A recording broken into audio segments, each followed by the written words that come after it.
Live देख रहे हैं आप और मैं हूं आपके साथ शिफन शर्मा और मेरे साथ है मेरी सहयोगी रूपाली शर्मा। इस पूरे 1 घंटे के सफर में किन बड़ी अहम मुद्दों पर चर्चा होगी, किन बड़ी खबरों पर चर्चा होगी, सबसे पहले शुरुआत करेंगे बड़ी खबर से। रूपाली रूबरू बिल्कुल, यहाँ पर कटरा को लेकर बात होगी, जहां कटरा में अब घोड़े वाले, पिट्ठू वाले और खच्चर वाले जो है अगले 32 घंटे तक किसी को नहीं मिलेंगे, क्योंकि यहाँ पर लगातार जो रोपवे प्रोजेक्ट है उसको लेकर बंद करने को लेकर मांग जो है वो की जा रही है, जिसको लेकर मां वैष्णो देवी संघर्ष समिति की अगर बात की जाए तो उन्होंने प्रशासन से जवाब मांगा था, पर जवाब ना आने को लेकर बैठक उनके द्वारा की गई है और उसके बाद 72 घंटे के लिए कटरा बंद का ऐलान जो है वो किया गया है। हालांकि वहां पर डीसी रियासी भी पहुंची, लेकिन इसके बावजूद भी जो है वो चरम पर है और साफ तौर पर उनका ये कहना है कि वो ये हड़ताल बंद नहीं करेंगे।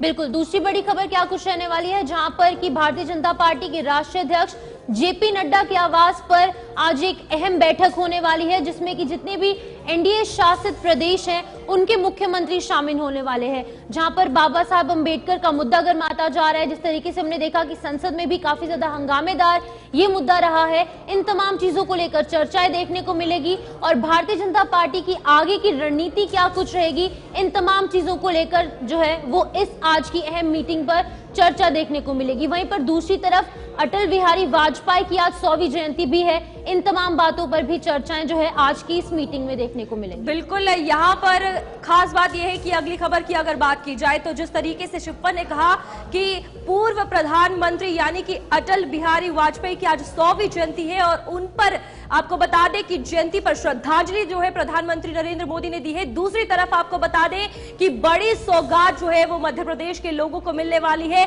नदी जोड़ो परियोजना के तहत ये खबर है, जिस पर हम अगले 1 घंटे में चर्चा करेंगे और ये सौगात खुद प्रधानमंत्री नरेंद्र मोदी उन्हें देंगे और यहाँ पर ये विकास की एक गारंटी है जो अटल जी की याद में आज लोगों को दी जाएगी। बिल्कुल, आगे बढ़ जाएंगे, जहां पर अगली बड़ी खबर क्या कुछ रहने वाली है, क्योंकि संभल में जो हिंसा हुई थी 24 नवंबर को, वो मुद्दा अभी तक शांत होने का नाम नहीं ले रहा है और खुदाई जो है वो अभी भी बावड़ी कुएं की लगातार जारी है और इस कुएं की खुदाई के लिए जेसीबी का इस्तेमाल नहीं किया जा रहा, क्योंकि तस्वीरों में भी आप देख सकते हो किस तरीके से मजदूरों की मदद से, मैन पावर की मदद से इस पूरे कुएं की खुदाई की जा रही है और आगे की कार्रवाई को अंजाम दिया जा रहा है। हमने देखा एफएसएल की टीम हो, एएसआई की टीम हो, मौके का निरीक्षण वो कर रहे हैं, लगातार सीन को रिक्रिएट करने का काम भी बीते दिन यहाँ पर देखा गया। आज किस तरीके की कार्रवाई एफएसएल की टीम, एएसआई की टीम वहां पर कर रही है, तमाम जानकारी आपको देंगे। तो बिल्कुल, इसके बाद बात होगी किसान आंदोलन को लेकर, जहां पर लगातार किसान जो है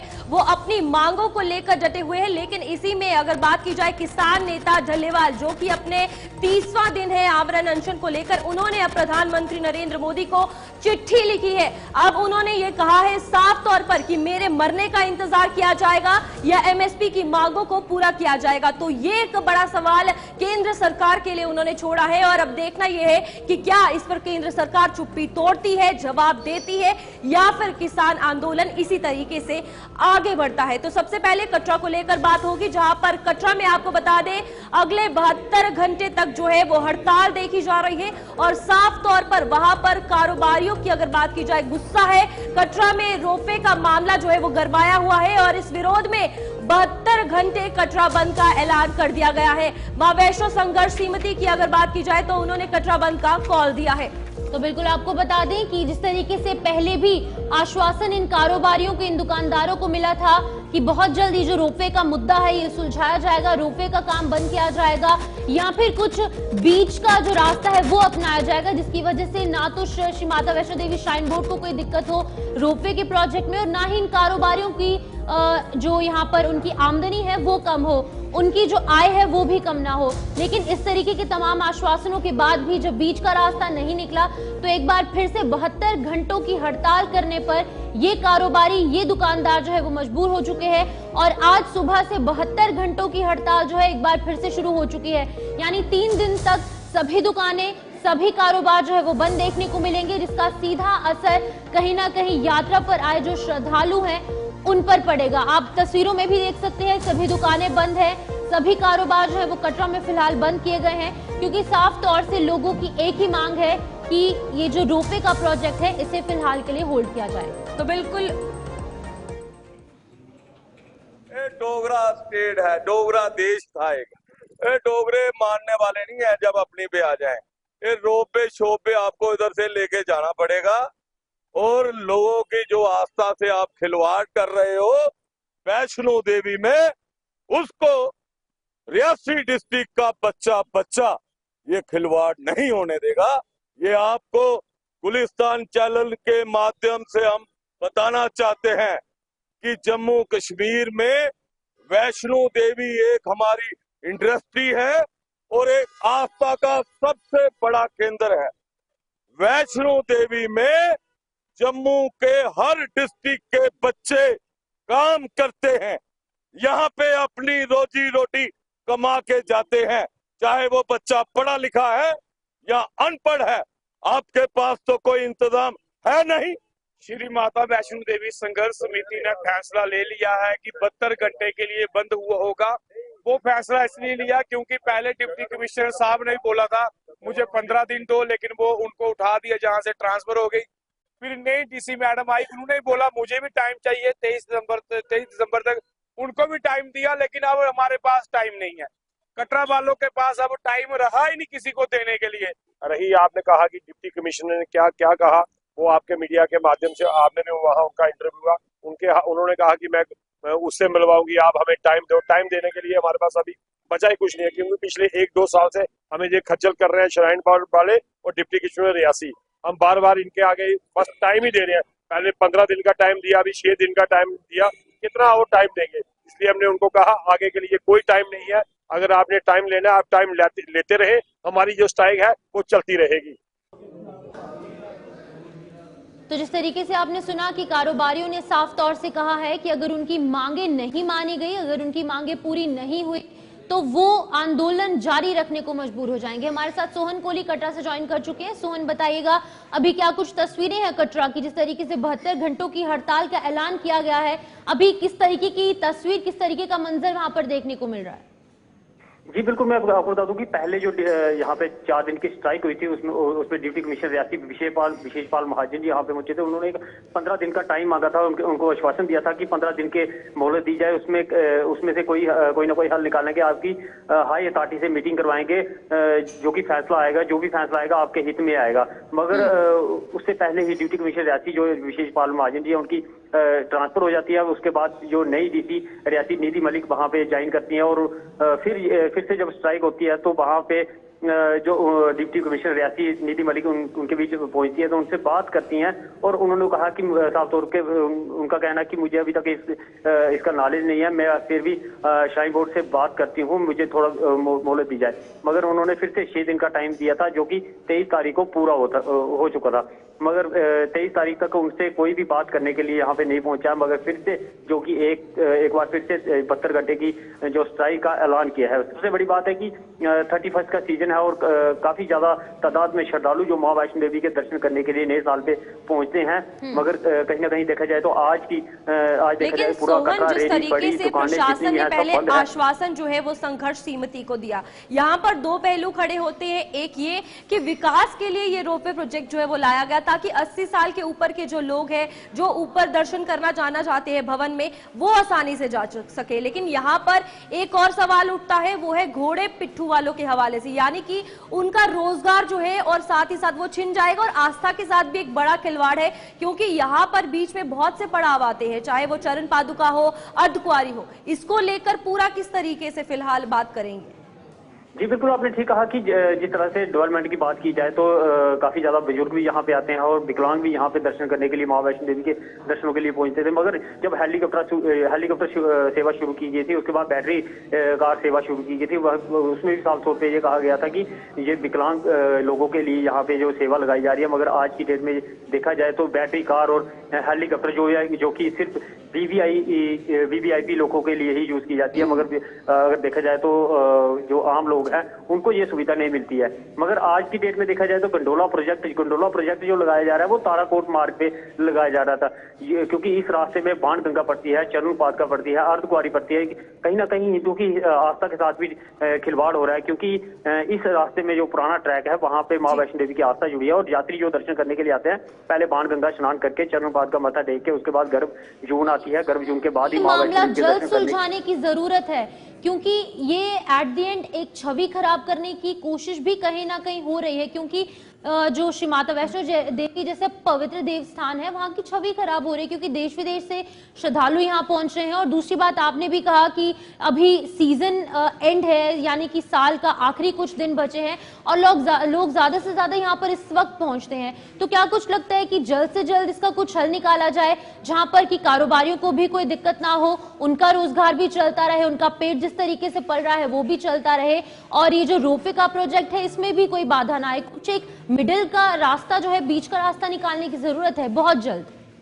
जी बिल्कुल, इसमें श्री माता वैष्णो देवी श्राइन बोर्ड को एक निर्णय लेना चाहिए। इन लोगों के साथ जो संघर्ष कमेटी है इनके साथ एक बैठक करनी चाहिए, कोई बीच का रास्ता जो निकालना चाहिए, कि ताकि जो श्रद्धालु मां वैष्णो देवी के दर्शन करने के लिए यहाँ पे पहुंचते हैं तो वो अच्छा मैसेज लेके जाएं और कोई भी किसी की तरह की श्रद्धालुओं को परेशानी का सामना ना करना पड़े। इसलिए श्राइन बोर्ड को जल्द से जल्द एक फैसला लेना चाहिए और इनसे बात करने की कोशिश करनी चाहिए और कोई बीच का रास्ता निकाल के ये स्ट्राइक जो है खत्म करनी चाहिए और श्रद्धालु जो मां वैष्णो देवी के दर्शन करने के लिए आए और अच्छा मैसेज यहाँ से लेके जाए।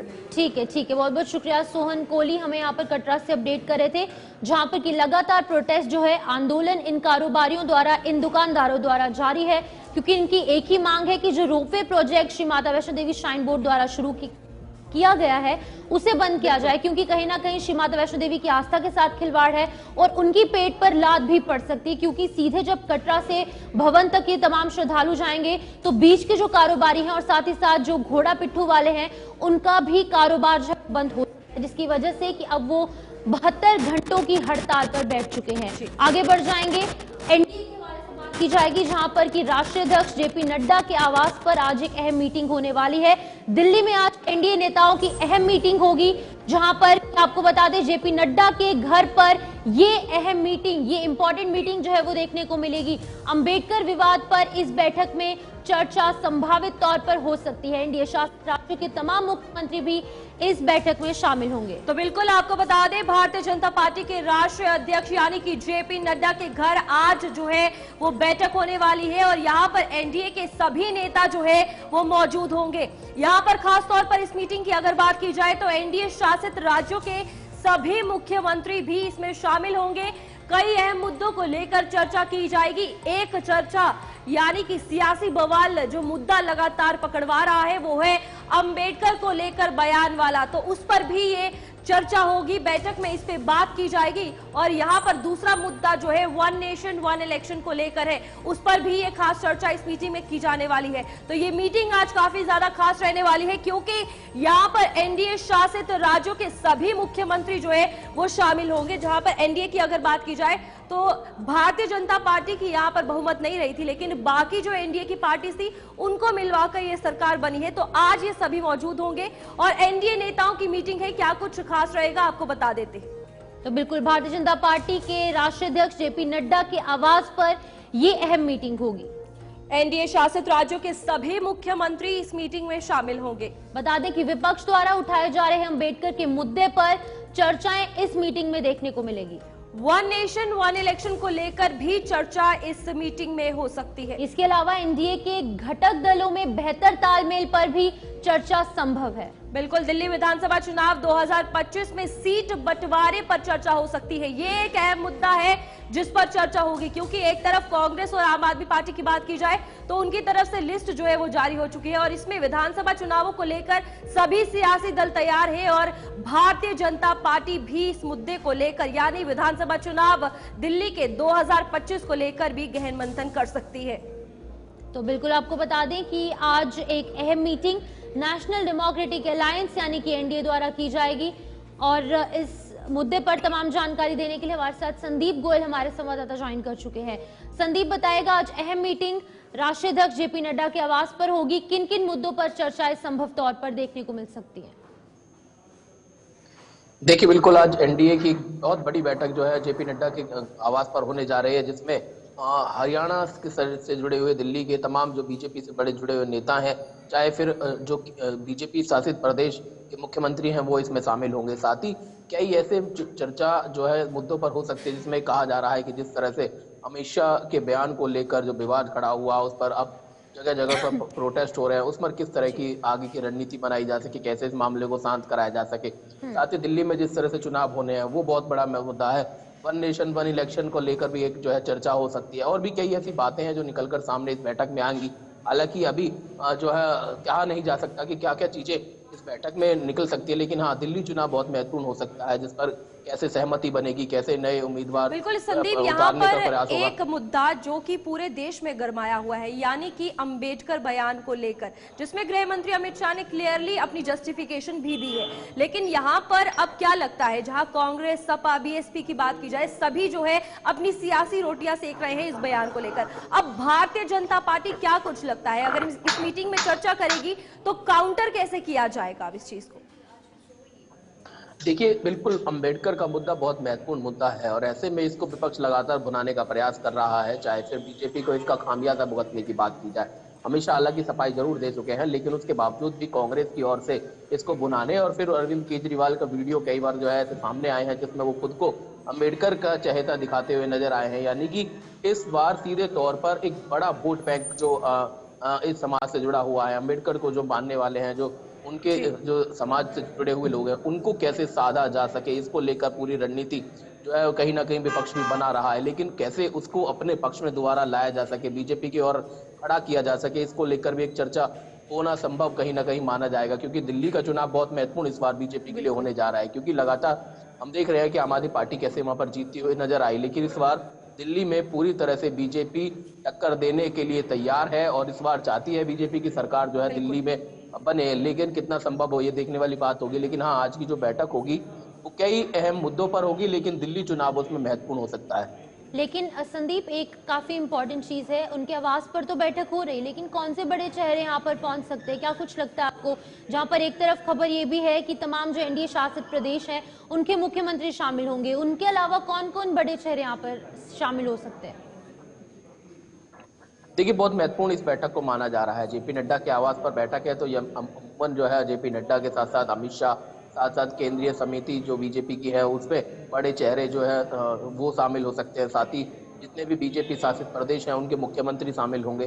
साथ ही जो कमेटी के जो बीजेपी के बड़े जो चेहरे हैं, चाहे उपाध्यक्ष हो चाहे महासचिव हो, ये तमाम जो बड़े चेहरे हैं वो इसमें शामिल हो सकते हैं। साथ ही कह सकते हैं कि एक बड़ा संगठन के तौर पर इस बैठक को जो है देखा जाएगा, और कौन कौन से चेहरे होंगे हालांकि इन चीजों का जिक्र अभी थोड़ी देर बाद स्पष्ट होने लगेगा। लेकिन हाँ, अमूमन ये जरूर है कि कई ऐसे बड़े मुद्दे इस चर्चाओं में रखे क्या जाएंगे। लगता है इस मीटिंग के बाद जहां फिर एक बार वन नेशन वन इलेक्शन की चर्चा जो है वो होनी है, फिर से इस पर सियासी बवाल उठेगा? क्योंकि साफ तौर पर विपक्षी पार्टी इसका ये कहना है कि भारतीय जनता पार्टी इसीलिए वन नेशन वन इलेक्शन चाहती है क्योंकि ये वोट लेने का और उनका ये हथकंडा है ताकि उनकी ही सरकार बने। बिल्कुल, देखिए, इस पे जो है विपक्षी ओर से इसी तरह के बयान सामने आ रहे थे। पिछले दिनों जब चर्चाएं इस पर तेज हुई तो अमूमन यही चर्चाएं थी कि जो क्षेत्रीय दल हैं वो कहीं ना कहीं संकट में आ सकते हैं, जिसका खामियाजा उनको भुगतना पड़ेगा।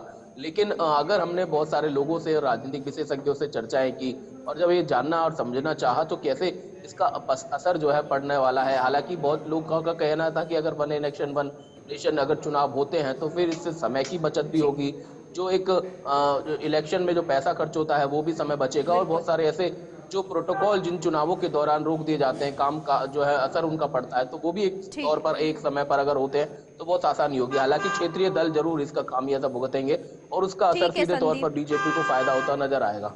ठीक है संदीप, बहुत बहुत धन्यवाद आपका जानकारी देने के लिए। इसी के साथ अगर बात की जाए, आज बीजेपी को लेकर खास तौर पर ये एनडीए के पूरे दल की मीटिंग होने वाली है, जिसमें कई अहम मुद्दे और सियासी मुद्दे, यानी कि पहला अंबेडकर बयान को लेकर, दूसरा वन नेशन वन इलेक्शन को लेकर, और तीसरा अगर बात की जाए तो यहाँ पर विधानसभा चुनावों में किस तरीके से रणनीति बनाई जाए उसको लेकर होगी। आगे बढ़ते हैं, जहां पर बात की जाए, आपको बता दें इस वक्त पूर्व पीएम अटल बिहारी वाजपेयी की 100वीं जयंती है और इसी पर सभी ने उन्हें श्रद्धांजलि जो है वो अर्पित की है। शताब्दी वर्ष के रूप में जयंती जो है पूरे भारतवर्ष में मनाई जा रही है। यहाँ पर पीएम मोदी ने पूर्व पीएम को पुष्प पुष्पांजलि जो है वो अर्पित की है। और साफ तौर पर आपको बता दें यहाँ पर बड़ी सौगात जो है वो भी मिलने वाली है और कई सारे प्रोजेक्ट्स, जिसमें सबसे इंपॉर्टेंट नदी जोड़ो परियोजना को लेकर अगर बात की जाए तो ये सौगात लोगों को मिलने वाली है, जिसका आज आधारशिला प्रधानमंत्री नरेंद्र मोदी रखेंगे। बिल्कुल, बता दें कि यहाँ पर प्रधानमंत्री नरेंद्र मोदी योजनाओं का शिलान्यास लोकार्पण करने वाले हैं। पूर्व पीएम अटल बिहारी वाजपेयी की आज 100वीं जयंती है और इन तमाम चीजों को लेकर अलग अलग जगह पर कार्यक्रमों का आयोजन देखने को मिल रहा है, लेकिन उनके स्मारक पर पहुंचकर उन्हें पुष्पांजलि दी जा रही है, उनके कार्यों को याद किया जा रहा है।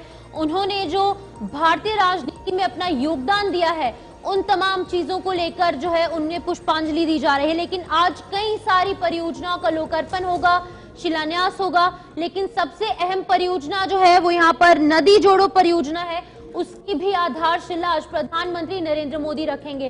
तस्वीरों में आप देख सकते हैं जेपी नड्डा जो कि भारतीय जनता पार्टी के राष्ट्रीय अध्यक्ष हैं, गृह मंत्री अमित शाह और तमाम जो भारतीय जनता पार्टी के आला नेता हैं, प्रधानमंत्री नरेंद्र मोदी भी इस दौरान मौजूद थे और उन्हें पुष्पांजलि अर्पित की जा रही है। और जो उनका योगदान है पूरे भारतीय राजनीति में, जितने बड़े काम उन्होंने पूरे भारतीय राजनीति में किए हैं, जम्मू की जनता या फिर अगर बात की जाए पूरे भारत की जनता के लिए किए हैं, उन तमाम चीजों को जो है वो याद किया जा रहा है। बिल्कुल, यहाँ पर आपको बता दें शताब्दी वर्ष जो है पूरा हो चुका है और जयंती जो है पूरे भारत में बनाई जा रही है। केन बेतवा परियोजना की आधारशिला जो है आज रखी जाएगी और प्रधानमंत्री इसकी आधारशिला रखेंगे। बिल्कुल, मध्य प्रदेश के खजुराहो में केन बेतवा नदी जोड़ो परियोजना की आधारशिला आज प्रधानमंत्री नरेंद्र मोदी द्वारा रखी जाएगी। ये देश की पहली नदी जोड़ो परियोजना होगी, तो साफ तौर पर विकास की गारंटी दिखती हुई नजर आ रही है। बिल्कुल, भारत रत्न और पूर्व प्रधानमंत्री अटल बिहारी वाजपेयी की आज 100वीं जयंती पर तमाम बड़े प्रोजेक्ट्स जो है वो लॉन्च होने वाले हैं। प्रधानमंत्री नरेंद्र मोदी इन सभी परियोजनाओं का लोकार्पण करेंगे। आपको बता दें लगभग 44,000 करोड़ की लागत आएगी केन बेतवा परियोजना पर। यूपी और मध्य प्रदेश के लाखों किसानों को सिंचाई सुविधा भी मिलेगी। वहीं पर मध्य प्रदेश के 10 जिलों के लगभग 44 लाख लोगों को पानी मिलता नजर आएगा। साफ तौर पर किसानों को इसका लाभ होगा। और यूपी के करीब 21 लाख लोग होंगे जिन्हें पीने का पानी अब इस परियोजना के तहत मिलने वाला है। परियोजना की मदद से हरित ऊर्जा में 100 मेगावाट से अधिक का भी ये केन बेतवा परियोजना जो है वो, तो बिल्कुल ये साफ तौर पर एक बड़ी सौगात जिसकी आधारशिला प्रधानमंत्री नरेंद्र मोदी रखेंगे। और यहाँ पर आप देख सकते हैं कि आज पुष्पांजलि जो है वो अर्पित की जा रही है और यहाँ पर साफ तौर पर पूरे देश में अटल बिहारी वाजपेयी की अगर बात की जाए, उनके विकास, उनके शब्दों को, उनके सहयोग को, उनके योगदान को याद किया जा रहा है। तो बिल्कुल यहाँ पर आगे बढ़ते हैं, जहां पर अगर बात की जाए इस वक्त की बड़ी खबर को लेकर, तो फिलहाल आपको बता दें कि यहाँ पर अगली खबर की अगर बात की जाए तो कुएं पर टीम जो है वो लगातार, साफ तौर पर संभल में अगर बात की जाए तो कार्रवाई जो है वो हो रही है और संभल में बावड़ी कुएं की खुदाई जो है वो चल रही है।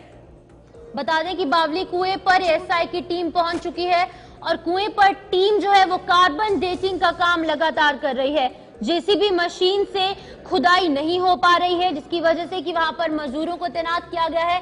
मैन पावर की मदद से इस पूरे कुएं की खुदाई का काम लगातार जारी है। तस्वीरें भी आपको दिखाएंगे, लेकिन सबसे पहले बता दें कि एसआई की टीम और एफएसएल की टीम जो है वो मौके पर पहुंचती है और कुएं की खुदाई का काम अभी भी फिलहाल लगातार जारी है। जहां पर तस्वीरें आपके सामने लगातार मैन पावर का इस्तेमाल कर इन मजदूरों का इस्तेमाल कर और तमाम टीम्स यहां पर लाई गई हैं और स्थानीय लोग भी कहीं ना कहीं इस पूरे कुएं की खुदाई करने में मदद कर रही हैं। थोड़ी मुश्किलों का सामना जरूर करना पड़ रहा है, कुछ चुनौतियां, कुछ चैलेंजेस जरूर हैं, लेकिन उसके बावजूद भी लगातार इस पूरी चीज पर, इस पूरे खबर पर जो कार्रवाई है, जो सर्वे का काम है और उसी के साथ साथ अन्य जो भी चीजें हैं वो देखने को मिल रही हैं। तो बिल्कुल यहाँ पर अगर संभल को लेकर बात की जाए तो लगातार मंदिर मस्जिद विवाद बना हुआ था, जिसके बाद ये देखने को मिला कि बावड़ी हो, सुरंग हो, मंदिर हो, हर एक चीज वहां पर मिल रही है, जिसके बाद सियासत भी गरमा रही है और एक के बाद एक बड़े खुलासे होते हुए नजर आ रहे हैं। अब यहाँ पर जेसीबी की अगर बात की जाए तो मशीनी खुदाई जो है वो हो रही थी और यहाँ पर मशीनों की खुदाई से जो है वो पॉसिबिलिटी नहीं हो रही थी कि सुरंग जो निकली है उसमें खुदाई की जा सके, जिसके बाद मैन पावर जो है वो यूज की गई और नगर निगम के लोग जो है वो बुलाए गए। और यहाँ पर संबल मुद्दे को लेकर अगर खास तौर पर बात की जाए तो ये जो जमीन है, ये बात भी निकलकर सामने आ रही है कि इसकी बिक्री नहीं हुई, जबकि यहाँ पहले हिंदू लोग जो है वो रहते थे और अब यहाँ पर मुस्लिम समुदाय के लोग बस गए, लेकिन इस जगह को नहीं खरीदा गया। टीम जो है बात करने की कोशिश की, लेकिन टीम कुछ बता नहीं, जो अधिकारी हैं वो एएसआई के बता नहीं रहे, हमारे पास में ही खड़े हैं। मैं कैमरामैन से कहूँगा जरा उधर से दिखाएं किस तरह से जो है अधिकारी यहाँ पर हैं, और देख सकते हैं आप एएसआई की टीम है, ये यही जांच पड़ताल कर रहे हैं लगातार। जो आप देख सकते हैं किस तरह से, यहाँ से आ जाओ बराबर से, इस तरह से पीछे से आ जाइए, देख लीजिए आप, जो टीम है वो लगातार यहाँ पर काम कर रही है। और उन्होंने अभी कुछ बताने से इनकार किया है, कुछ बता नहीं रहे हैं। सर कुछ बताने की कोशिश करेंगे, सर कुछ बताएंगे, सर क्या जानकारी है इस बारे में? सर कुछ बताएंगे? अभी आप देख सकते हैं टीम जो है वो अधिकारी हैं एएसआई के, वो कुछ बताना नहीं चाह रहे हैं, और ये टीम मौजूद है यहाँ पर, लगातार टीम जांच पड़ताल कर रही है। मैं कैमरामैन से कहूँगा जरा फोकस करें इधर से, जो टीम है लगातार देखिए, टीम यहाँ से अब काफ़ी देर हो चुकी है, काफ़ी देर से जो नीचे बावली का कुआं था वहाँ कार्बन डेटिंग का कार्य किया जा रहा था। बातचीत आपस में अधिकारी दोनों कर रहे हैं, देखें क्या उनको जानकारी मिली है, वो रिपोर्ट कब तक देंगे ये तो आने वाला समय बताएगा, कितने दिन में ये रिपोर्ट बन पाएगी। और यहाँ पर टीम जो है फिर से, उन्होंने कुछ जानने की कोशिश की है, फिर से जो है कुएं की तरफ टीम पहुंची है। कमरे नुमा जो बिल्डिंग है वो जमीन में नीचे निकली है, और लगातार जो टीम है आप देखिए बिल्कुल एक्सक्लूसिव तस्वीरें आप देख रहे हैं। जीरो ग्राउंड से टीम फिर से दोबारा कोशिश कर रहे हैं, फिर जानना चाहते हैं, कुछ परखना चाहते हैं, और टीम फिर आपस में अधिकारी जो हैं दोनों बात कर रहे हैं, दोनों किस तरह से। से आपने देखा कि कार्रवाई जो है एएसआई द्वारा लगातार जारी है। फिलहाल हमारे साथ वीरेंद्र सिंह ज्वाइन कर चुके हैं संभल से, उनसे जानने की कोशिश करेंगे अभी फिलहाल क्या कुछ मंजर वहां पर देखने को मिल रहा है। वीरेंद्र बताइएगा क्या कुछ अपडेट है, किस तरीके से कुएं की खुदाई चल रही है, कितने फीट गहरी जो खुदाई है वो अभी तक हो चुकी है, किस तरीके से कार्रवाई देखने को मिल रही है, अपडेट कीजिएगा। बिल्कुल शिपन, मैं आपको बता दूं ताजा अपडेट तो टीम है वो अभी मौजूद है यहाँ पर, और टीम फिर से तीसरी बार अंदर जो बावली कुआं है वहाँ गई है। मैं कैमरामैन से कहूँगा दिखाएं टीम का लाइव तस्वीर, देखिए किस तरह से तो टीम है अभी भी शिपन यहाँ पर मौजूद है। ये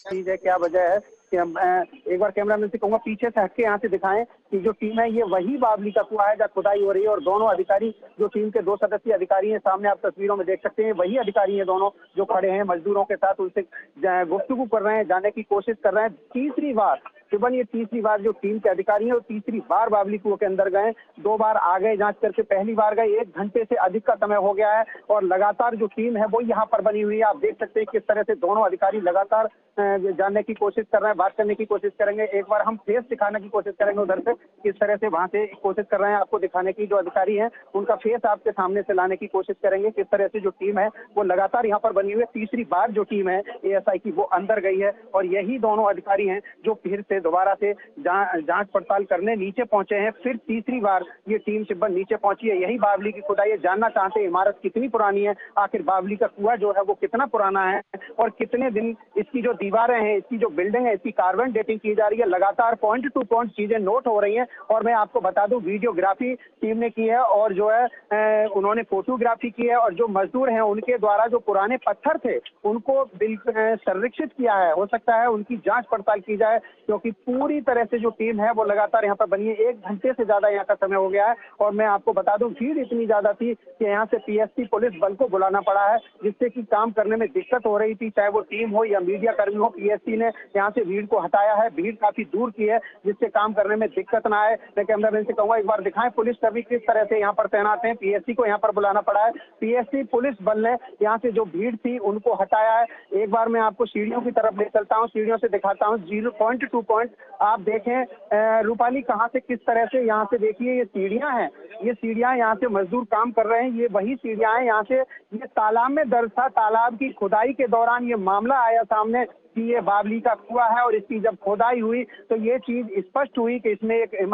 कमरे नुमा इमारत है, और आप देख सकते हैं टीम अंदर काम कर रही है, और टीम के साथ जो मजदूर हैं वो भी नगर पालिका चंदोसी के काम कर रहे हैं। लगातार यहाँ से मिट्टी निकाली जा रही है, क्योंकि मशीन अगर बात की जाए तो जो लोग आसपास रह रहे हैं उनका क्या कुछ कहना है। जो एएसआई की टीम वहां पर आ रही है, एफएसएल की टीम बात करें वहां पर आ रही है, लेकिन लोकल्स की अगर बात की जाए, पहले यहाँ पर हिंदू समुदाय जो है वो रहा करता था, अब यहाँ पर मुस्लिम आबादी ज्यादा है, वहां के लोग किस तरीके से कोऑपरेट करते हुए नजर आ रहे हैं टीम्स का? बंद मैं आपको बता दूं, ये जो मामला है काफी पुराना नहीं है। 1995 तक जो इसके मालिक थे उनका दावा है कि हम 1995 तक और 92 तक यहाँ आते थे, यहाँ रुकते थे। एक राजा हुआ करते थे जिनकी आखिरी वारिस उनकी बेटी बताई जा रही है, लेकिन उनसे बात तो मीडिया की नहीं हो पाई है। अन्य लोगों से उनकी बात हुई है, वो आई थी यहाँ पर, ऐसा भी बताया जा रहा है 2 दिन पहले। लेकिन उनका ये दावा, ये हमारी प्रॉपर्टी थी, हम यहाँ पर आते थे। अगर हिंदू मुस्लिम और हिंदू आबादी की बात करें तो हिंदू आबादी यहाँ पहले हो सकता है कम हो, लेकिन लोगों का, स्थानीय लोगों का यह कहना है कि यहाँ पर एक बगीचा था जिसमें रानी आया करती थी, ये कुआं था, यहाँ से आराम करते थे। और शायद ये वही महल है जो तस्वीरों में आप देख रहे हैं, ये वही महल है जहाँ रानी रुका करती थी, यहाँ से विश्राम किया करती थी। शायद हो सकता है ये विश्राम महल हो। ये तो एएसआई अब कंफर्म करेगी रिपोर्ट के बाद कि आखिर ये कितनी पुरानी बिल्डिंग है। उस जांच पड़ताल के बाद, कार्बन डेटिंग के बाद पता लगेगा, रिपोर्ट के बाद पता लगेगा कि बिल्डिंग कितनी पुरानी है। लेकिन मुस्लिम समुदाय के लोगों का ये कहना है कि हम यहाँ रहते थे, ये जगह अभी भी खाली है, प्लाटिंग हुई, किसी ने देखी नहीं, क्योंकि ये राजा की जमीन थी, उन्हीं की जमीन है। और यहाँ अन्य लोग, जैसे जो चलते फिरते चाहे मांगने वाले लोग हो या फिर जो कला करने वाले लोग हो, वो इसमें रुका करते थे। लेकिन जैसे ही बस्ती ऊपर गई और भरा यहाँ चलता गया, ये जगह नीची हुई और भरा हो गया। ठीक है विजेंद्र, बहुत बहुत शुक्रिया तमाम जानकारी देने के लिए। विजेंद्र सिंह यहाँ पर संभल से अपडेट कर रहे थे किस तरीके से 60 नगर पालिका के जो कर्मी हैं वहां पर तैनात किए गए हैं, मैन पावर का इस्तेमाल कर इस बावड़ी कुएं की खुदाई लगातार जारी है। लेकिन चुनौतियां काफी सारी हैं, क्योंकि जेसीबी की मदद से नहीं, मैन पावर के इस्तेमाल से इस पूरे बावड़ी कुएं की खुदाई जो है वो लगातार जारी है। और अभी फिलहाल मात्र 6 से 7 फीट की खुदाई ही हो पाई है, क्योंकि चुनौतियां काफी ज्यादा हैं। आगे बढ़ जाएंगे, अब बात अगली खबर की होगी, जहां पर कि खालिस्तानी आतंकी पन्नू ने यहां पर धमकी दे डाली है। बता दें कि महाकुंभ को लेकर पन्नू ने साफ तौर से कहा है कि महाकुंभ मेले में बदला लिया जाएगा और 14, 29 जनवरी और 3 फरवरी याद कर ले। ये पन्नू के अल्फाज यहां पर उनके लफ्ज सामने आए हैं, जहां पर मारे गए खालिस्तानी आतंकियों को निर्दोष बताया। कुछ दिन पहले हमने आपको अपडेट किया था, पंजाब और साथ ही साथ उत्तर प्रदेश पुलिस को बड़ी कामयाबी हासिल हुई थी, जहां पर 3 अलग अलग खालिस्तान के जो आतंकी है उन्हें एक एनकाउंटर में मार गिराया था, क्योंकि वो एक ऑटो में सवार होकर एक पुलिस चौकी पर अटैक करने के लिए आए थे। तो इसी दौरान पन्नू, जिसकी की तस्वीर आपके सामने है, वही है जिन्होंने की महाकुंभ मेले के लिए धमकी दे डाली है कि उस महाकुंभ मेले को सुरक्षित रख लीजिए, वरना तो हम यहाँ पर कुछ गलत जरूर करेंगे। और महाकुंभ मेले में जो है उन्होंने धमकी दे डाली है। तो बिल्कुल यहाँ पर आपको बता दें कि खालिस्तानी आतंकियों के मारे जाने के बाद एक बार फिर से खालिस्तानी आतंकी पन्नू ने जो है वो यूपी सरकार हो या फिर देश की सरकार हो, उनको धमकी जो है वो दे डाली है, जहां पर साफ तौर पर यह कहा गया है कि महाकुंभ में इसका बदला लिया जाएगा। हमारे साथ रजा अब्बास जुड़ चुके हैं। रजा, महाकुंभ की अगर बात की जाए, लाखों की संख्या में लोग आने हैं और ये साफ तौर पर शरेआम धमकी, कितनी बड़ी चुनौती अब बनती हुई नजर आएगी? देखिए, धमकी आने के बाद वीडियो कॉन्फ्रेंसिंग के जरिए से डीजीपी ने, प्रमुख सचिव गृह ने, उत्तर प्रदेश ने मीटिंग बुलाई है और प्रयागराज की जितनी भी पुलिस अधिकारी हैं उनको वीडियो कॉन्फ्रेंसिंग लेके चेतावनी दी है, निर्देशित किया है कि हर चीज पर पैनी निगाह रखें, खासतौर पर मॉनिटरिंग करते हुए चले जाएं। सीसीटीवी कैमरे बढ़ा दिए गए हैं, क्योंकि किसी भी तरीके से उत्तर प्रदेश की सरकार चूक नहीं देखना चाहती है और हर तरीके से खासतौर पर सुरक्षा व्यवस्था जो है वह अहम होती है किसी पर्व को लेकर, जिसको लेकर दिशा निर्देश जो है उत्तर प्रदेश शासन ने दे दिया है। किसी भी तरीके से, खास तौर पे ये भी कहा गया है प्रयागराज के पुलिस अधिकारियों को कि अगर आपको और भी जो है पुलिस फोर्स की जरूरत हो तो हम प्रोवाइड कराएंगे, भेज देंगे। कई पुलिस अधिकारियों की जो है ड्यूटी वहां तैनात कर दी गई, खुद मॉनिटरिंग कर रहे हैं डीजीपी उत्तर प्रदेश और खासतौर वीडियो कॉन्फ्रेंसिंग के जरिए से प्रयागराज के जो है जितने भी पुलिस अधिकारी हैं उनको दिशा निर्देश देते हुए नजर आ रहे हैं। खासतौर पे ये किसी भी तरीके से इसमें कोताही नहीं हो सकती, क्योंकि अगर पन्नू ने धमकी दी है और उस तरह से जो मुठभेड़ हुई थी जिसमें खालिस्तानी आतंकवादी जो है ढेर हुए थे, इसमें सबसे बड़ी कामयाबी एनआईए की है क्योंकि उन्होंने सही तरीके से सूचना दे दी, जिसकी वजह से उत्तर प्रदेश शासन ने और पुलिस अधिकारियों ने इतना बड़ा कारनामा अंजाम दिया। क्योंकि सुरक्षा अहम है, चाहे वो कोई भी नागरिक हो, उसको सुरक्षा प्रदान करना सबसे बड़ा दायित्व होता है उत्तर प्रदेश सरकार का। बिल्कुल रजा, यहाँ पर प्रशासन तो अपना काम कर रही है, सभी तरीके से सुरक्षा के कड़े इंतजाम किए जाएंगे, लेकिन क्या कुछ लगता है कि इस धमकी आने के बाद क्या श्रद्धालुओं पर असर देखने को मिलेगा, क्या उनकी संख्या कम हो सकती है? देखिए, सबसे बड़ी है, बहुत अच्छा सवाल आपने पूछा। ये सबसे बड़ा क्या है, क्योंकि खासतौर पे कनाडा और इंडिया के जो रिश्ते हैं वो बहुत खटास में तब्दील हुए हैं खालिस्तान ग्रुप को ही लेकर, क्योंकि इंडिया का बहुत बड़ा आरोप है कनाडा पे कि आप हमारे जो टेररिस्ट हैं, जो हमारे देश के खिलाफ गतिविधियां करते हैं, कनाडा संरक्षण देता है और वहां पे उनको नेशनल बनाता है। क्योंकि अगर आप पूरे समुदाय की बात नहीं कर सकते, क्योंकि सिख समुदाय बहुत अच्छा समुदाय है, उसमें कुछ लोग हैं जो इस तरह की नॉनसेंस क्रिएट करते हैं, नेगेटिविटी पैदा करते हैं, और बहुत दिनों से जो खालिस्तान अलग करने की मांग भारत से की जा रही है, उसकी कुछ मुहिम जो है 10 वर्षों से कनाडा में फंडिंग होती है। ये इल्जाम भारत सरकार ने, उनके इंटेलिजेंस ने बाकायदा कनाडा कंट्री पे लगाया है कि वहां पर हमारे जो देश विरोधी गतिविधियां चलती हैं उनको संरक्षण देके वहां पे फंडिंग होती है, जिसकी वजह से इस तरह से मेंटेलिटी और इस तरह से डेवलपमेंट हुआ। क्योंकि खालिस्तान जो है वो 90 दशक के बाद जो है धीरे धीरे 95 के बाद खत्म हो चुका था। ये मुहिम फिर से ये मुहिम तेज हो रही है, जिसकी वजह से भारत सरकार ने कनाडा पे सबसे पहले इल्जाम लगाया। कनाडा उल्टा इल्जाम भारत पे लगाता है कि खासतौर पे आप यहाँ पे आकर जो हमारे सिख समुदाय के लोग रहते हैं उनको डिस्टर्ब करते हैं, उनको कहीं ना कहीं जो है प्रताड़ित करते हैं। तो ये खेल है इंटरनेशनल लेके नेशनल। मगर बहुत बहुत शुक्रिया तमाम जानकारी देने के लिए। रजा अब्बास यहाँ पर अपडेट कर रहे थे किस तरीके से पन्नू द्वारा धमकी दी गई है, जिसके बाद सुरक्षा के कड़े इंतजाम। अगली खबर जहाँ पर सीएम आतिशी आनंद विहार फ्लाईओवर का उद्घाटन बहुत जल्द करने वाली है। बता दें कि अप्सरा बॉर्डर से आनंद विहार तक हो सकेगी सिग्नल फ्री आवाजाही।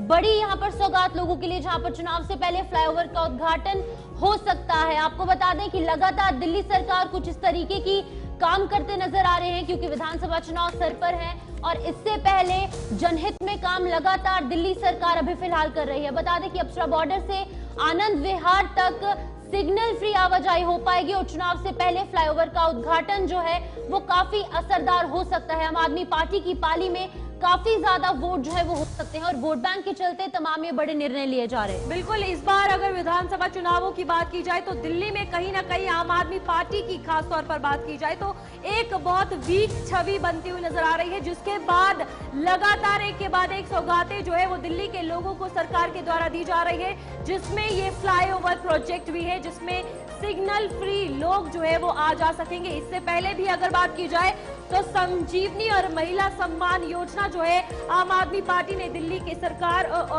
ने जो है लोगों के लिए लाई, महिलाओं के लिए जो है वो लाई और साथ ही साथ वृद्ध लोगों के लिए भी ये लाई गई। तो इस पर जो है अब चुनावी सियासत जो है साफ तौर पर दिख रही है कि एजेंडा और स्ट्रेटजी जो है वो साफ तौर पर आम आदमी पार्टी की सामने आ रही है।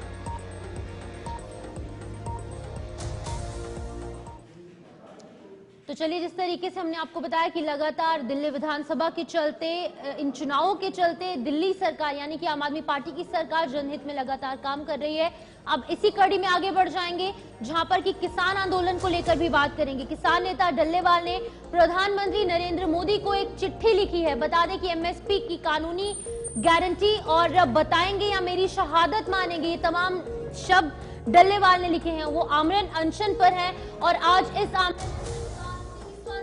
आया है। बता दें कि यहाँ पर खन्नौरी मोर्चे पर किसानों के पहुंचने का सिलसिला लगातार जारी है और इसी पूरे किसान आंदोलन के चलते यहाँ पर किसान नेता डल्लेवाल ने प्रधानमंत्री नरेंद्र मोदी को चिट्ठी लिखी है। तो बिल्कुल यहाँ पर डल्लेवाल के आमरण अनशन का जो 30वां दिन है और यही मांग है कि एमएसपी के कानूनों पर उनकी मांगे जो है वो पूरी की जाए, लेकिन इसी में केंद्र सरकार की तरफ से कोई जवाब नहीं आ रहा। तो किसान नेता डल्लेवाल ने प्रधानमंत्री नरेंद्र मोदी को ये चिट्ठी लिखी है कि आप एमएसपी की कानून जो लगातार मांग उनके द्वारा की जा रही है उसको सुनेंगे या मेरे मरने का इंतजार करेंगे, क्योंकि यहाँ पर किसानों द्वारा भी साफ तौर पर कहा है कि डल्लेवाल की सेहत जो है वो खराब है। रिपोर्ट जो है वो सामने आई, उसके बाद डॉक्टरी इलाज का आदेश भी दिया गया। टीम वहां पर मौजूद है, किसान हटने वाले नहीं है। तो सियासत चरम पर है, जहां पीएम मोदी को चिट्ठी लिखी गई है।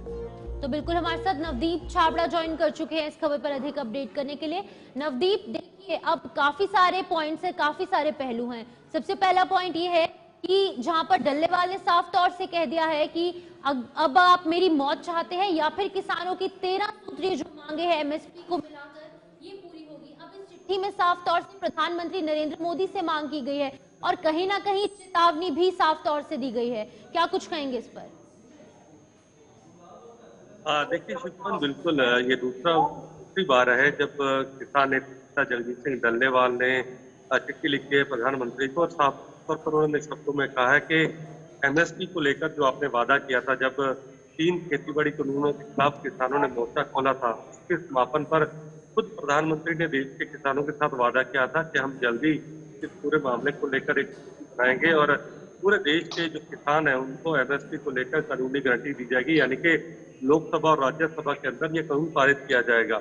लेकिन लंबा समय बीत जाने के बावजूद भी ऐसा नहीं हो पाया, क्योंकि शिवपाल आज 30 दिन का एक महीना हो चुका है जब डल्लेवाल का आमरण अनशन था और उनकी तबियत जिस तरीके से हम देख रहे हैं लगातार बिगड़ रही है और लगातार वो प्रधानमंत्री को चिट्ठी लिख रहे हैं और आज उन्होंने हरियाणा के जो किसान संगठन है उनसे भी इस पूरे मामले को लेकर समर्थन मांगा है कि वो भी खनौरी मोर्चे पर आए, किसानों का समर्थन करें और किसानों के जो मुद्दे हैं उनको लेकर कहीं ना कहीं केंद्र सरकार के यहाँ ऊपर पर दबाव डालें। एक अहम मुद्दा ये भी है कि किसानों की बातों को, किसानों की मांगों को लंबे समय से नहीं सुना जा रहा और यहाँ पर डल्लेवाल की सेहत का मसला जो है वो अलग सामने आ रहा है। लेकिन जिस तरीके से बजट 2025 भी निकल रहा है, किसानों को जो है एक स्तंभ रखा गया है इस बजट में। क्या लगता है वो मांगे तब, अगर जो उनकी मांगे हैं उन पर जो कोई बजट है वो निकाला जाए, या उससे पहले जो लगातार चुप्पी किसान कह रहे हैं कि सरकार तोड़ दे, उस पर फैसला लेना चाहिए? क्योंकि 30 को अगर बात की जाए पंजाब बंद है, ये हटने वाले नहीं है।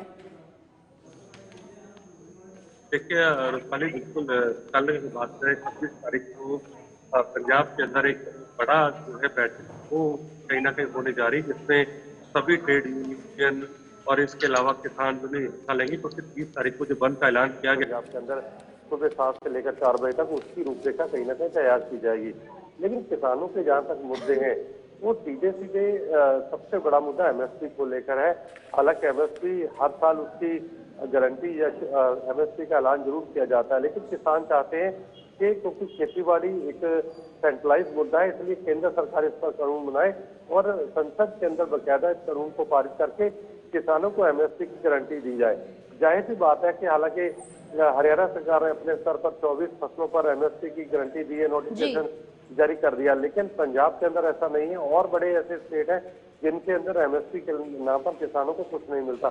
यही कारण है कि किसान चाहते हैं कि ये कानून संसद के अंदर आना चाहिए और वहां पर अगर ये कानून पारित होता है तो कम से कम ठीक है नवदीप, बहुत बहुत शुक्रिया तमाम जानकारी देने के लिए। पंजाब से ब्यूरो चीफ नवदीप छाबड़ा हमें अपडेट कर रहे थे किसान आंदोलन को लेकर, जहां पर कि डल्लेवाल का आज आमरण अनशन का 30वां दिन है, यानी कि 30 दिन बीत चुके हैं, वो लगातार अनशन पर हैं और आज उन्होंने प्रधानमंत्री नरेंद्र मोदी को चिट्ठी भी साफ तौर से लिखी है, जिसमें कि उन्होंने अपने मरने की चेतावनी भी दे डाली है। और अब आगे बढ़ जाएंगे, जहां पर आम आदमी पार्टी को लेकर जो सियासत है वो दिल्ली में लगातार गर्माती जा रही है और संजीवनी और महिला सम्मान योजना पर कई बड़े सवाल उठते नजर आ रहे हैं। बता दें कि आम आदमी पार्टी की दोनों योजनाओं पर सार्वजनिक नोटिस जारी कर दिए गए हैं। दोनों योजनाओं की रजिस्ट्रेशन पर कई सवाल जो है वो विपक्षी पार्टियां भी उठा रही हैं और स्थानीय लोग जो दिल्ली के हैं वो भी लगातार इसके अगेंस्ट हो चुके हैं। सरकार की ओर से ऐसी कोई योजना जो है वो अधिसूचना जारी नहीं की गई है, यह तमाम बातें विपक्ष द्वारा कही जा रही हैं। तो बिल्कुल यहाँ पर दिल्ली में एक बार फिर से सियासत जो है वो गर्माती हुई नजर आ रही है और इसी में दोनों योजनाओं की रजिस्ट्रेशन, यानी कि अगर महिला सम्मान योजना की बात की जाए तो रजिस्ट्रेशन जो है वो कुछ दिन पहले ही शुरू हो चुकी थी और इसको लेकर अब सरकार ने सवाल उठाया है और आपको कटघरे में जो है वो खड़ा किया है। आपकी दोनों योजनाओं पर सार्वजनिक नोटिस जो है वो भी जारी किया गया है। यहाँ पर रजिस्ट्रेशन को सवाल उठ रहे हैं क्योंकि विधानसभा चुनाव जो है वो नजदीक है और इसी में आम आदमी पार्टी एक के बाद एक नई स्कीम, योजना जो है वो लोगों के लिए ला रही है। तो किस एजेंडे और स्ट्रैटेजी के साथ आम आदमी पार्टी आगे आ रही है, ये भी कहीं ना कहीं विपक्षी पार्टियां अब सवाल उठाती हुई नजर आ रही हैं। तो बिल्कुल अब आपको लखनऊ से तस्वीरें सामने दिखाएंगे, जहां पर कि सीएम योगी आदित्यनाथ एक कार्यक्रम में पहुंचे हैं, संबोधित करें, सुनिए क्या कुछ कह रहे हैं। प्रधानमंत्री जी की प्रेरणा से पूरे देश के अंदर श्रद्धेय अटल जी की जयंती को सुशासन दिवस के रूप में आयोजित करने का निर्णय लिया गया है और 2014 से लगातार उन कार्यों को लेकर के सरकारें एक अभियान के साथ आगे बढ़ती है। चूंकि यह वर्ष सरदेव अटल जी का जन्म शताब्दी वर्ष है, इसलिए सुशासन सप्ताह का आयोजन हुआ। सुशासन सप्ताह के अवसर पर प्रदेश के अंदर हर जनपद में कार्यक्रम हुए। इसमें प्रशासन और शासन से जुड़े हुए सभी विभाग तो जुटे ही थे, साथ साथ 3 प्रकार के अन्य कार्यक्रम भी आयोजित हुए, जिनमें आपने देखा होगा कि लखनऊ जनपद के अंदर 8वीं क्लास से लेकर के 12वीं क्लास तक के बच्चों के लिए निबंध लेखन की एक प्रतियोगिता आयोजित की गई थी, तो सुशासन पर आधारित थी। और मैं चाहूंगा कि सचिवालय प्रशासन और उच्च शिक्षा विभाग इन सब का संकलन प्रदेश भर से करें और प्रदेश भर में सुशासन से संबंधित स्मारिका और पत्रिका का वहां से प्रकाशन हो या राज्य स्तर पर उसका संकलन हो। राज्य स्तर पर उन अच्छे आलेख को संकलित करते हुए उसको विभिन्न लाइब्रेरी में उपलब्ध करवाया जाए, जिससे अन्य लोग भी पढ़ सकें, देख सकें। भाषण प्रतियोगिता का आयोजन ग्रेजुएशन स्तर पर और पीजी स्तर के बच्चों के लिए किया गया था, जिसमें भी 3 बच्चे जनपद स्तर पर, प्रत्येक जनपद में 3-3 बच्चे जो सेलेक्ट हुए उनको भी आज सम्मानित किया गया। एकल कवि नवोदित जो कवि हैं, काव्य पाठ, जो अटल जी एक कवि भी थे, उनकी कविताएं बड़ी प्रसिद्ध रही हैं, उससे संबंधित काव्य पाठ का आयोजन भी किया गया। और मुझे प्रसन्नता है कि युवाओं ने इसमें बड़ी रुचि ली, समाज के प्रत्येक तबके ने रुचि ली। कल से मैं देख रहा हूं शताब्दी महोत्सव के कार्यक्रम को 19 दिसंबर को मैंने स्वयं ही इसका शुभारंभ किया था, जो एग्जीबिशन लखनऊ में आयोजित हुई थी। और आज इस आयोजन के साथ कल के कार्यक्रम में हम लोग दिन भर उन कार्यक्रमों के साथ जुटे रहे। अलग अलग स्थानों पर अलग अलग कार्यक्रम थे और सभी कार्यक्रम एक से एक बढ़कर के थे, रोचक थे। ये अपने महापुरुषों के प्रति कृतज्ञता ज्ञापित करने का हम सबका एक माध्यम है कि हम आने वाली पीढ़ी को उन मार्गों का अनुसरण करने के लिए प्रेरित कर सके।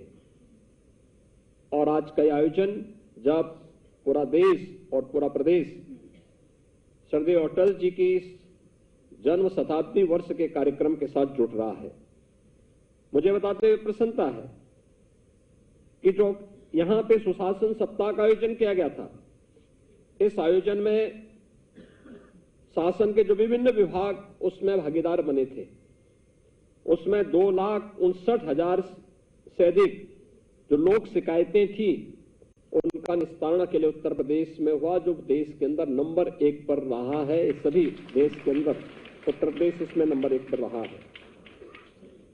और मुख्यालय स्तर पर, मंडल स्तर पर और तहसील स्तर पर भी इस अवसर पर 16,223 कार्यशालाओं का आयोजन अकेले उत्तर प्रदेश ने किया है। सुशासन सप्ताह के अवसर पर 9,06,800 से अधिक सर्विस डिलीवरी के आवेदन निस्तारित किए गए, जिसमें 105 जो गुड गवर्नेंस से संबंधित बेस्ट प्रैक्टिसेस थी, उन्हें 105 लोक शिकायतों के निराकरण की सफलता की कहानी और सोशल मीडिया पर 423 ट्वीट और 119 पीआईपी स्टेटमेंट और 36 विजन डॉक्यूमेंट डिस्ट्रिक्ट @100 अपलोड किए गए।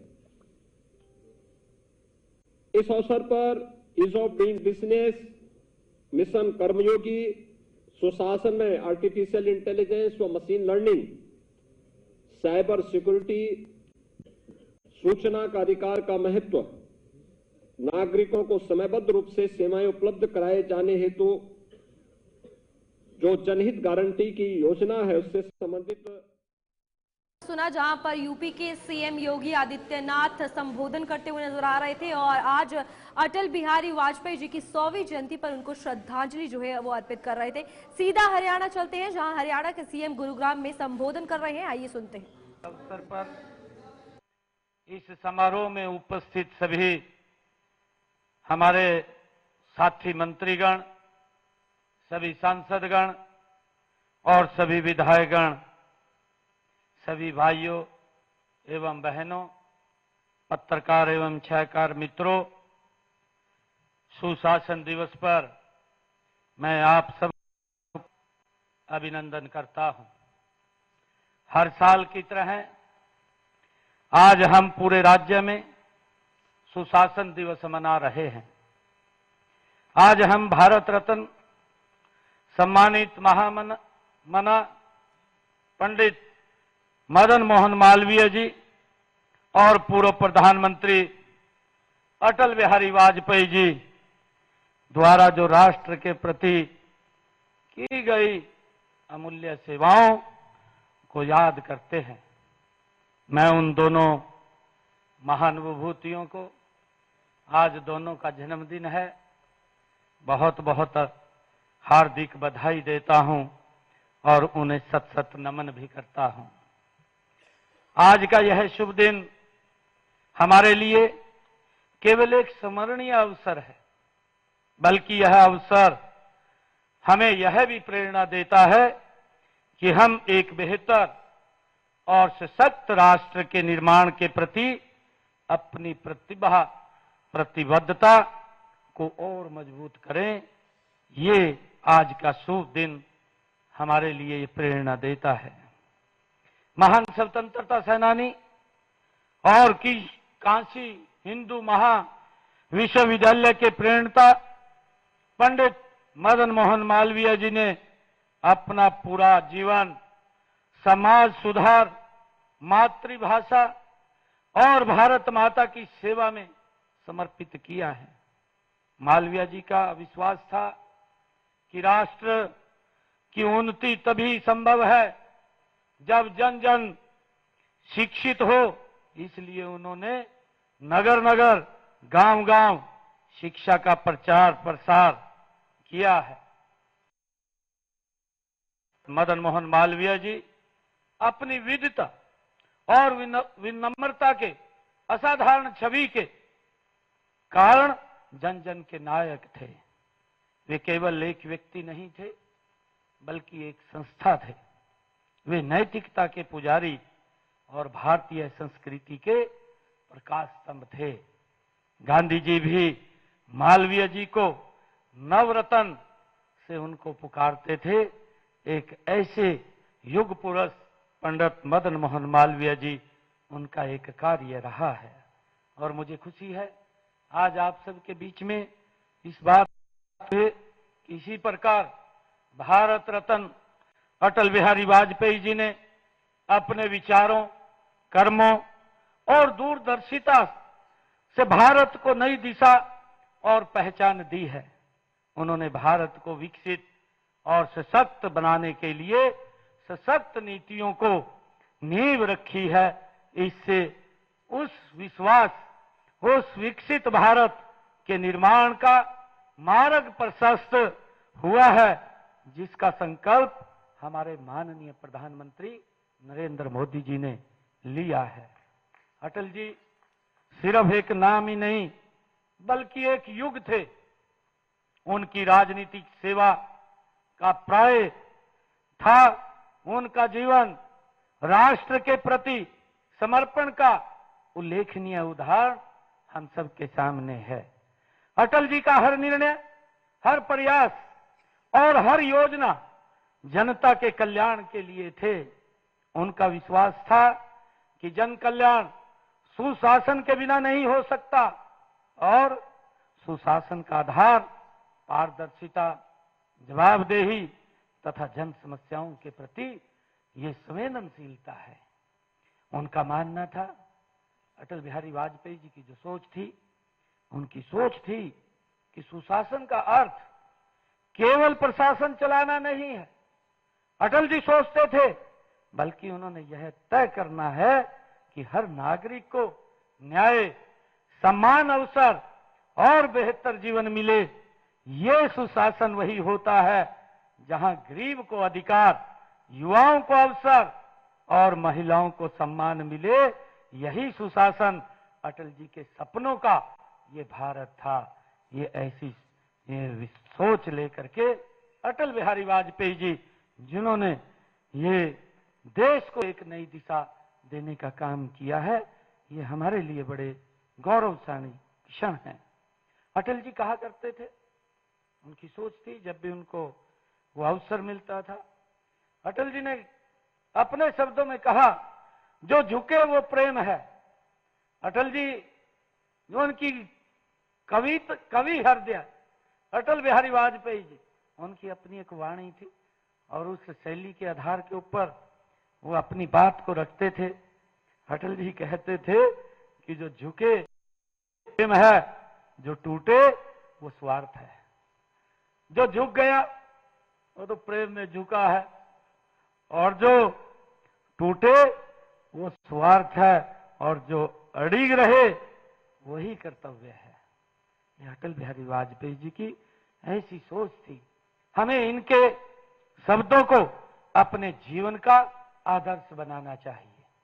मेरा आप लोगों से आग्रह है कि आज जब हम सुशासन दिवस मना रहे हैं, तो हमें यह संकल्प लेना चाहिए कि हम हरियाणा प्रदेश को एक ऐसा राज्य बनाएंगे जहां विकास समावेशी होगा, जहां नागरिक को अपनी क्षमताओं को पहचानने और निखारने का अवसर मिलेगा। ऐसे हरियाणा का निर्माण हम मिलकर के करेंगे।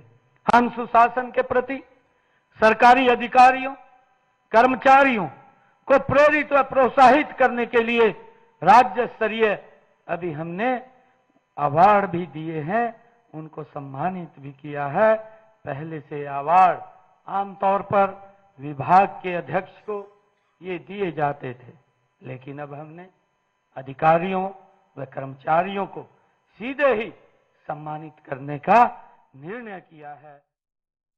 तो आपने साफ तौर से सुना, सुशासन दिवस के मौके पर नायब सिंह सैनी, जो कि मुख्यमंत्री हैं हरियाणा के, वो गुरुग्राम पहुंचे थे और इस दौरान सुशासन दिवस के अवसर पर एक समारोह का आयोजन वहां पर किया गया था और इसमें संबोधन करने के लिए नायब सिंह सैनी पहुंचे थे और कई उपलब्धियां भारतीय जनता पार्टी सरकार की गिनवाए जा रहे थे और साथ ही साथ अटल बिहारी वाजपेयी जी को श्रद्धांजलि भी साफ तौर से अर्पित कर रहे थे।